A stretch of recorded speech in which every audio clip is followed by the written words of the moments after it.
네, 김경훈 구글코리아 사장께 질의드리겠습니다. 잠깐 멈춰주세요.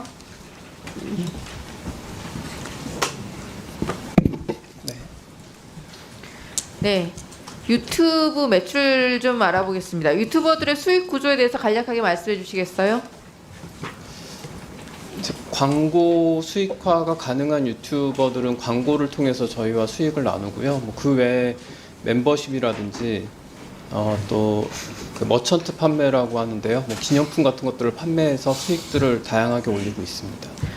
시청자들이 댓글, 좋아요 등의 활발한 상호작용을 해서 더 많은 노출하고 이렇게 해서 더 높은 조회수를 얻고 그러면 결과적으로 더 높은 수익을 창출하는 거 맞죠?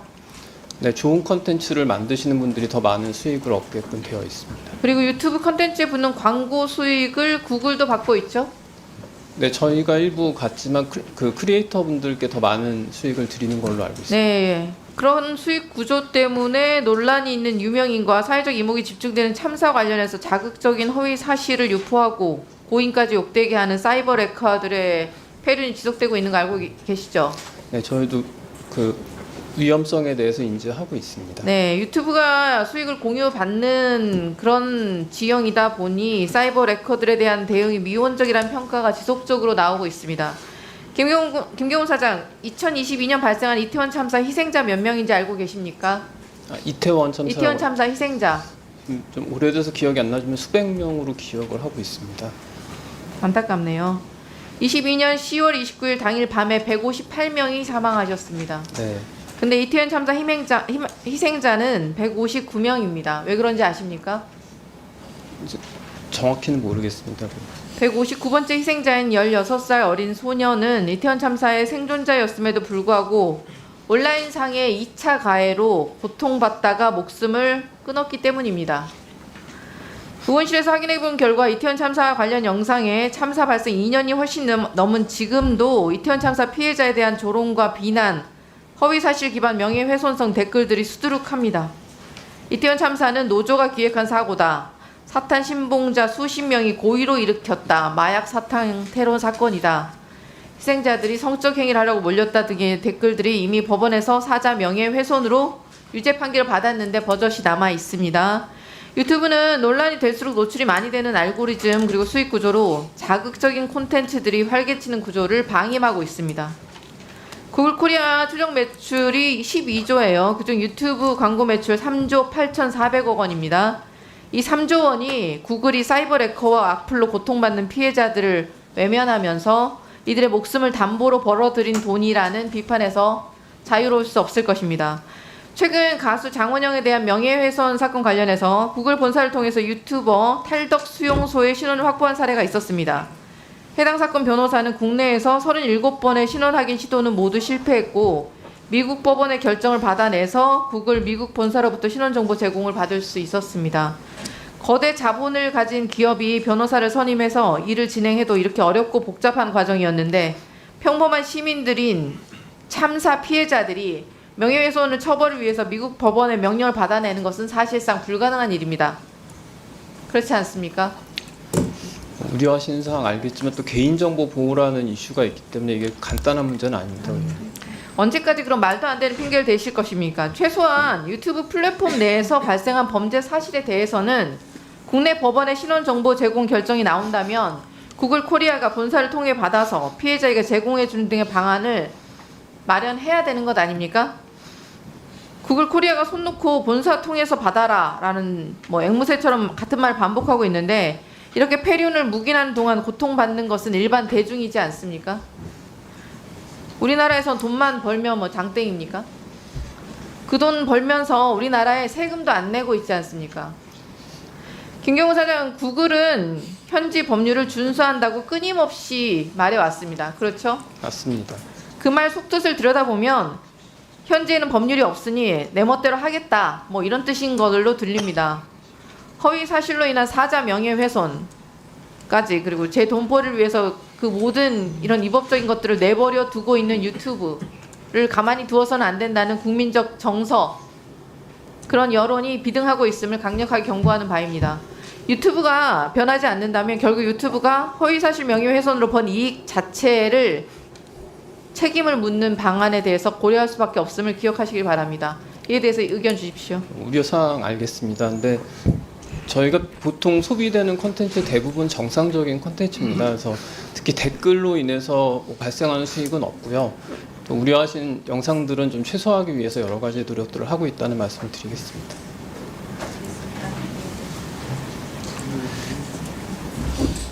황정화 의원님, 추가 질의 안 하실 거죠? 3분 더 쓰십시오. 네, 추가 더 하겠습니다. 이현주 사무총장 질의하겠습니다.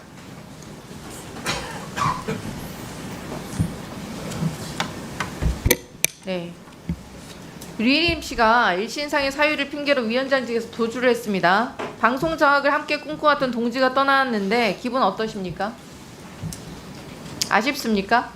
아니면 이미 얻을 건 다 얻은 상태라 상관이 없으십니까?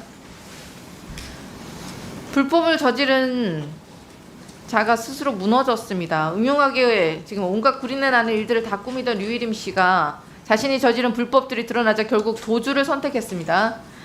그래놓고 핸드폰을 갈아치우면서 증거까지 인멸하다니 쪽팔린 줄 알아야 됩니다. 이현주 사무총장은 혹시 핸드폰 바꿨습니까? 최근에? 아니요, 안 바꿨습니다. 바꾸지 않았습니까? 네. 류일임이 도망갔다고 해서 류일임의 죄가 사라지는 것은 아닙니다. 류일임이 저지른 방송 장악 폭주 그리고 불법 민원 사주에 대해서 일벌백계 하고 앞으로 다시는 류일임 같은 희대의 망나니가 방심위원장 자리에 오르지 못하게 하라는 것이 국민의 명령입니다. 동시에 류일임의 수족이 되어서 불법 만행에 부역한 자들 역시 함께 단죄하라는 것이 국민의 뜻입니다. 밀실 야합의 대가를 치르는 것이 세상의 이치 아니겠습니까? 방심위 안에서 류일임 사단을 꼽자면 단연 이현주 사무총장과 박정현 감사실장입니다. 류일임 체제에서 발탁이 되었고 고위직 1급 승진, 달콤한 선물까지 받은 분들 아닙니까? 류일임을 위해서라면 공직자의 양심 따위는 버렸고 류일임이 위기에 처할 때마다 구원의 손길을 내밀었던 분들입니다. 특히 류일임 민원사주 감사에서 전결권자 이현주 사무총장 맞죠? 이현주 사무총장과 감사 실행자 박종현 실장이 짬짬이 감사, 봐주기 감사, 그리고 범죄 은폐 감사 하지 않았습니까? 해당되지 않는 말씀이십니다. 류일임에게 시간을 벌어주고자 수차례 셀프 현장 반복하셨던 거, 제대로 된 조사도 안 했던 거 다들 알고 있는 사실입니다. 민원 사주에 대한 명백한 진술과 정황이 지금 증거 넘쳐났는데 실체를 파악하려는 노력조차 하지 않고 판단하기 어렵다라는 궁색한 이유로 감사를 덮었습니다. 부실 감사는 곧 국민 비판에 부딪혔고 결국 지난 21일 국민권익위원회가 방심의 감사를 부실 감사로 결론짓고 감사원 이첩을 결정했습니다. 맞습니까? 모든 감사와 관련된 건 이해충돌 방지 담당관의 고유 업무입니다. 제가 관여하지 않습니다. 이현주 사무총장이 감사 전결권자 아니었습니까? 전결권이란 것은 감사의 개시와 보고에 대해서 결재하는 것입니다. 박종현 사무총장에게 수시로 감사 내용을 보고 받았을 것이 아닙니까? 사무총장으로부터 부실 감사에 대해서 어떻게 책임지시겠습니까? 류일임은 패전장투처럼 도망을 쳤는데 류일임 사단은 왜 자리를 지키고 있습니까? 언제 사퇴하시겠습니까? 모든 책임을 다른 사람한테 떠넘기고 꼬리를 자른다고 해서 사무총장과 감사실장의 부역행위가 사라지는 것이 아닙니다. 지금이라도 일말의 양심이 남아있다면 류일임 씨가 불법적으로 지시한 거 본인이 불법적으로 박종현 실장에게 지시한 거 양심 선언하시기 바랍니다. 제게 부역이라고 말씀하신 건 적절치 않다고 생각합니다. 왜 그러세요, 갑자기? 아니, 평가하지 마세요. 아니, 저를 평가를 하시는데 적절치 않은 평가를 하셨기 때문에 제 말씀을 드린 겁니다. 그럼 왜 나왔어요? 부역이란 말을 들어야 됩니까? 나와서? 네. 그거는 위원님들의 생각이고요. 저는 정해진 자리에서 제 맡은 일을 하고 있을 뿐입니다. 함부로 부역이라고 말씀하시지 마십시오. 저도 인권이 있는 사람입니다. 모든 사람은 존중받아야 합니다. 자기의 일을 가지고 말씀드리는 겁니다. 아니, 류일임 위원장이 뭐지 존경하시나요? 류일임 위원장? 그건 전혀 맥락이 다른 말씀을 하고 계십니다. 아니요. 존경하시나요? 저한테 부역을 했다고 했기 때문에 존경하시나요? 거기에 대해서 말씀드린 겁니다. 존경하시나요? 류일임 위원장을 존중하시나요? 존중하시나요? 그거에 대해서 제가 말씀드릴 이유가 없다고 생각합니다. 그러니까요. 본인이 얘기하기 싫은 건 피하고 그리고 계속해서 유희림 위원장은 방송통신심의위원회를 그 존재 근거를 무너뜨린 위원장인데 이 세상에 제가 방송위부터 방심위까지 봤지만 위원장이 나서서 청부 민원 동생이 민원하는 거 본 적이 없습니다. 그런 위원장이 하는 일을 정말 방송 독립을 그 방송의 공정성을 짓밟는 심의를 주도한 위원장의 역할을 견제하거나 반발하지 않고 그냥 묵묵히 따라 했습니다. 그래서 충분히 부역이라는 말이 나올 수 있는 조건입니다. 그거는 저 아니, 위원님들의 조건입니다. 들어가세요. 입장입니다. 유희님이 죽여놓은 방심위 직원들 인권은 어디 갔습니까? 파렴치한 부끄러워하십시오. 한민수 위원님 질의하십시오. 예, 서울 강북 국회의원 한민수입니다.